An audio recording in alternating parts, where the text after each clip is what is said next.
Praise the lord. ఈరోజు కొన్ని మాటలు మీతో పంచుకోవడానికి దేవుడు ఉన్నతమైన కృపను చూపించి ఈరోజు ఈ అవకాశం ఇచ్చినందుకు దేవునికి ఎంతగానో రుణపడి ఉన్నాను.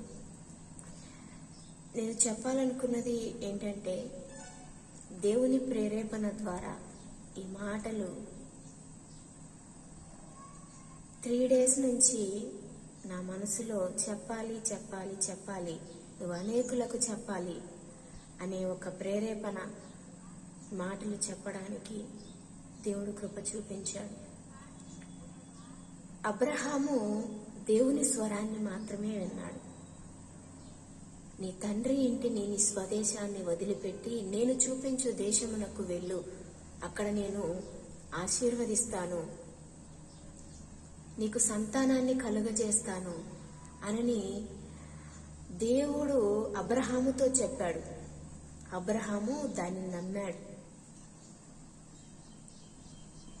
దేవుని స్వరాన్ని మాత్రమే విని అబ్రహాము తన ఇంటిని, తనుంటున్న సొంత దేశాన్ని విడిచి దేవుడు చూపించిన మార్గానికి వెళ్ళాడు. దేవుడు చూపించిన దేశానికి వెళ్ళినందుకు దేవుడు తనకి సంతానాన్ని అనుగ్రహించాడు, ఉన్నతంగా ఆశీర్వదించాడు, విస్తారమైన ఆశీర్వాదం పొందుకున్నాడు. యోబు సమస్తమును కోల్పోయాడు, కానీ దేవుని మీద నమ్మకం మాత్రం విడిచిపెట్టలేదు. దానికి ఆయన కోల్పోయిన దానికంటే రెట్టింపు ఆశీర్వాదమును యోబు పొందుకున్నాడు. యాకోబు దేవుని నమ్మాడు. ఇశ్రాయేలీలకు తండ్రిగా దేవుడు ఆశీర్వదించాడు. యోసేపు ఎన్ని శ్రమలు వచ్చినా అన్నల చేతే అమ్మివేయబడ్డాడండి. పాపము దగ్గరికి వచ్చి ప్రేరేపించినప్పుడు ఆ పాపాన్ని విడిచిపెట్టి దూరంగా పారిపోయాడు, కానీ దేవుణ్ణి మాత్రం ఎప్పుడూ కూడా దూషించలేదు, దేవుణ్ణి విడిచిపెట్టలేదు. నేను పాపానికి దూరంగా వెళ్ళిపోయినందుకు నాకు ఈ శిక్ష ఎందుకు వచ్చింది, నేను జైల్లో ఖైదీగా ఉన్నాను అని ఏ రోజు కూడా దేవుణ్ణి దూషించలేదు యోసేపు. ప్రతిఫలంగా తను ఎక్కడికైతే అమ్మివేయబడి వెళ్ళిపోయాడో అక్కడ ప్రధానమంత్రిగా దేవుడు నిలబెట్టాడు. ఈరోజు నువ్వు మనుషులను నమ్మి ఎన్నోసార్లు మోసపోతూ ఉన్నావు. బైబిల్లో ఎక్కడ కూడా దేవుణ్ణి నమ్మి మోసపోయిన వారు ఒక్కరూ లేరు. దేవుని నమ్మి ఆశీర్వదించబడిన వాళ్ళు, దేవుని నమ్మి సత్యాన్ని తెలుసుకున్న వారు, వారి పాపాన్ని విడిచిపెట్టిన వారు, వారి జీవితాలను మార్చుకున్నవారు ఎందరో ఉన్నారు. ఓటమిలో ఇక ఏమీ లేదు, సమస్తము నేను కోల్పోయాను అన్న స్థితిలో దేవుడు వాళ్ళను నిలబెట్టాడు. ఈరోజు నువ్వు మనుషులను నమ్మి మాటికి మోసపోతూ ఉన్నావు. దేవుని వాక్యం ఏం చెప్తుందో తెలుసా? మనుషులను నమ్ముకున్నట కంటే యెహోవాను ఆశ్రయించుట మేలు అని దేవుని వాక్యము సెలవిస్తుంది. ఇక నుంచైనా నీవు మనుషుల వైపు చూడమాకు. ఎటువంటి పరిస్థితులైనా, ఎటువంటి సిచ్యువేషన్లో కానీ నువ్వు వెళ్తున్నా దేవుని వైపు చూడు.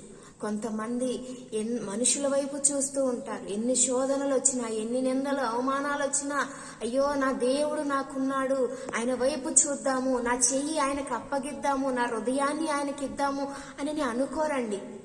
ఎన్ని శోధనలు వచ్చినా కానీ మనుషుల వైపు తిరుగుతూ ఉంటారు, అధికారుల వైపు తిరుగుతూ ఉంటారు. నీవు చూడాల్సింది ఈ లోకాధికారుల వైపు కాదు, పరలోకాధికారి, నీకు నాకు నిత్య జీవాన్ని ఇచ్చే అధికారి వైపు నువ్వు చూడాలి. సమస్తాన్ని సృష్టించిన సృష్టికర్త వైపు నువ్వు చూడకుండా ఈ లోకము వైపు, ఈ లోక అధికారుల వైపు నువ్వు చూసినట్లయితే ఎప్పుడు ఓడిపోతూనే ఉంటావు. దేవుని వాక్యం ఏం చెప్తుంది? మనుషులను నమ్ముకొనట కంటే యెహోవాను ఆశ్రయించుట మేలు, రాజులను నమ్ముకొనట కంటే యెహోవాను ఆశ్రయించుట మేలు అని చెప్తుంది.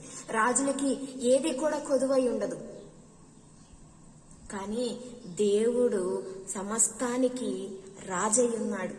రాజులకు రాజు మన ప్రభువైన యేసుక్రీస్తు. నువ్వు యేసు వైపు చూడు, యేసుకి నీ హృదయాన్ని అప్పగించు, యేసు చేతిలో నీ చెయ్యి వేయి. నీకున్న ప్రతి సమస్య నుండి దేవుడు విడిపిస్తానని చెప్తూ ఉన్నాడు. నమ్ముట నీ వలనైతే నమ్మువానికి సమస్తము సాధ్యమే. నీవు దేవుని నమ్మినట్లయితే సమస్తము కూడా నీకు సాధ్యపరుస్తాడు. ఇక నుంచైనా మనుషుల వైపు కాక దేవుని వైపు చూడమని ఈరోజు మీకు తెలియచేస్తా ఉన్నాను. దేవుడు మిమ్మల్ని దీవించి ఆశీర్వదించునుగాక. ఆమేన్. Praise the lord. God bless you.